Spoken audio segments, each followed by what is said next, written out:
Welcome, my friends, to another LHB Last Days update. Yesterday, May 14th, 2018, the world watched as the U.S. Embassy was officially dedicated in Jerusalem, and Jerusalem recognized by the U.S. publicly, once again, as the capital of Israel. And as I was watching the ceremony, and look, I'm happy that this happened because it's a long time coming. It should have been there for a while. But I've noticed a few things during the ceremony. A lot of the talk was a push for world peace and peace in the Middle East and so forth. And I noticed a lot of Christians jumping on board.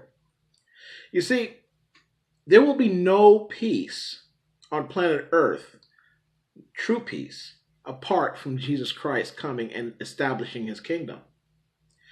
Every other attempt at making peace will only be a temporary or false peace. And if we are trying to bring peace to earth apart from Christ, you're actually working for the Antichrist. You're working for Satan, whether you know it or not, because it is Satan who will use the Antichrist to formulate this world peace for 7 years. Now, let's take a look at some scriptures here to see what I'm talking about. In Jeremiah chapter 6, verse 14, it says, "They have healed also the hurt of the daughter of my people slightly, saying, Peace, peace, when there is no peace." 1 Thessalonians 5:3 says, "For when they shall say peace and safety, then sudden destruction cometh upon them, as travail upon a woman with child, and they shall not escape." This is God's warning. Antichrist will bring in a false peace. In Daniel 8:23 it says, "And in the latter time of their kingdom, when the transgressors are come to the full, a king of fierce countenance and understanding dark sentences shall stand up. And his power shall be mighty, but not by his own power. And he shall destroy wonderfully, and shall prosper and practice, and shall destroy the mighty and holy people.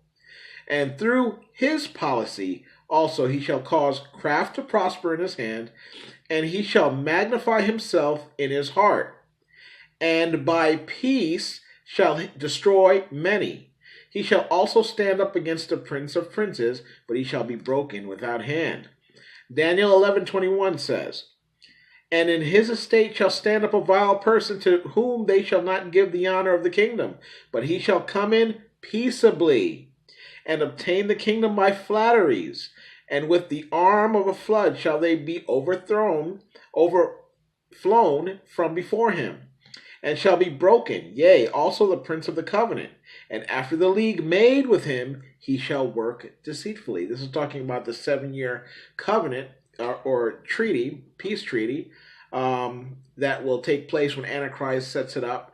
Peace with Israel and the rest of the nations. It's the peace with many, not just with Israel, but with the many nations for 7 years, and he will break it. And the next verse tells us just that. In Daniel 9:27 it says, "And he," the Antichrist, "shall confirm the covenant with the many for 1 week." See, it's not just with Israel, it's with the many for 1 week, meaning 7 years. Not one literal week, but 7 years. "And in the midst of the week," that's the 3.5-year mark, "he shall cause the sacrifice and oblation to cease. And for the overspreading of abominations, he shall make it desolate." Remember when Jesus says, remember the abomination of desolation when he was talking to his disciples? He reminded his disciples of this very verse in Daniel, and us through those disciples. "And for the overspreading of the abominations he shall make it desolate, even until the consummation, and that determined shall be poured upon the desolate." Listen, there will be no peace apart from Christ. What we're seeing in today's world is a push for unity, a push for peace, a push for all religions to come together, and of course that excludes Christianity, because Christianity cannot fit together with all religions. Christianity is exclusive, okay? There's only one way to heaven, one way to the Father, and that's through Jesus Christ, not through Buddha, Muhammad, Confucius, or any other person. Only through Jesus Christ can a person be born again, saved, and get to heaven. That's it. There is no relationship with the Father apart from Jesus Christ. So Christianity cannot fit in with all the other religions out there. So yesterday, as I was watching, I believe it was Jared Kushner speaking, I noticed, and I put this clip in here, that's what you're going to see today. I noticed all this talk about peace and unity and coming together and all of this, and I'm thinking to myself, these people are applauding, but they don't realize that what they're proposing is what the Antichrist will be doing. See, if you ask any Jew today, most Jews that are unbelieving, in Jesus Christ, they're not believers in Jesus Christ, and you ask them, how will you know when the Messiah arrives? The answer you will get is the Messiah will bring peace. So when the Antichrist comes on the scene, at first, I believe they're going to think he is the Messiah, because he will accomplish what no other person, no other leader in this world accomplished, and that's world peace. But then, as we just read in Daniel, he will break that peace covenant in the midst of the week, at the 3.5-year mark in the tribulation, after the rapture. So, my friends, as you watch this clip, just remember, there will be no true peace apart from Jesus Christ. Any other such attempt is false. It'll only produce a false and temporary peace. So until next time, my friends, look up.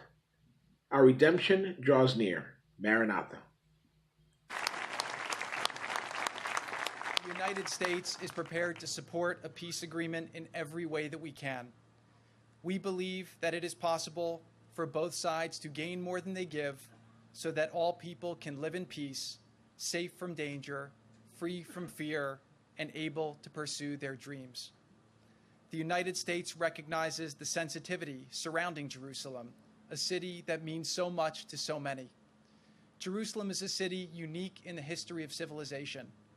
No other place on earth can claim significance to 3 major religions. Each day, Jews pray at the Western Wall, Muslims bow in prayer at Al-Aqsa Mosque, and Christians worship at the Church of the Holy Sepulchre. That is why President Trump has called many times, including right now, on all parties to maintain the status quo at Jerusalem's holy sites, including the Temple Mount, also known as Haram al-Sharif. While the challenges to peace are numerous, I have personally seen that the determination of the leaders in the region and throughout the world remains steadfast. They have seen too much pain, sorrow, and wasted opportunity, and they think it's time to try something better. Throughout history, Jerusalem has been the victim of war and conquest. It has been used to divide people and to instigate conflict by those with evil intentions. But it does not have to be this way. Jerusalem must remain a city that brings people of all faiths together, to visit, to worship, to respect each other, and to appreciate the majesty of history and the glory of God's creation. Israel has been a responsible custodian of Jerusalem and has kept these religious sites open to all. In fact, immediately after the 1967 war, one of the first acts of the Knesset was to adopt the Protection of Holy Places law, ensuring access to places of worship to members of all religions. Funds were immediately allocated to repair any damage to the churches, mosques, and synagogues that suffered through war, conflict, and neglect. As Israel turns 70, the search for a lasting peace turns over a new leaf, one of realism and of not being afraid to stand strongly with our allies for what is good, for what is right, and for what is true. Thank you.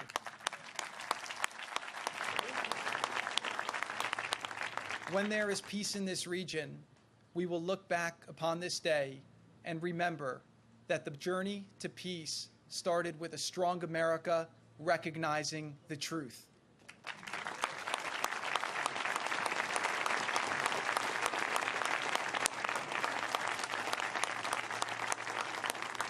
The pursuit of peace is the noblest pursuit of humankind.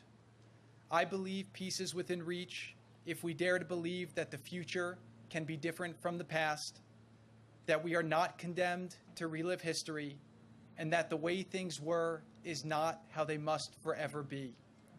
It will not be an easy road, and it will be filled with difficult moments and tough decisions.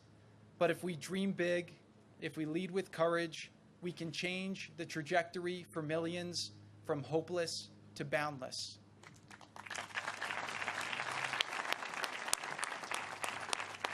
This is a hope that many of us know personally. I am here today as a proud American and the grandson of Holocaust survivors. During World War II, my late grandparents, Ray and Joseph Kushner, fled their homes to the forests of Belarus to escape Nazi persecution. Somehow, they managed to resist the horrors and survive. After the war, they built a new life in America, a beacon of hope, a land of limitless opportunity.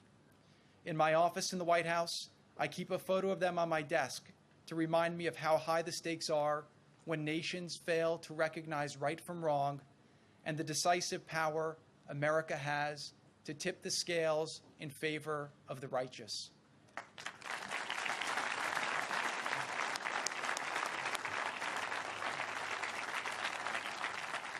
Today, we take another historic step in that direction.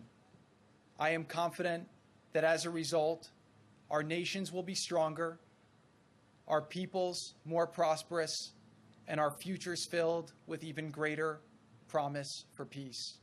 May God bless you. May God bless Israel. May God bless the United States of America.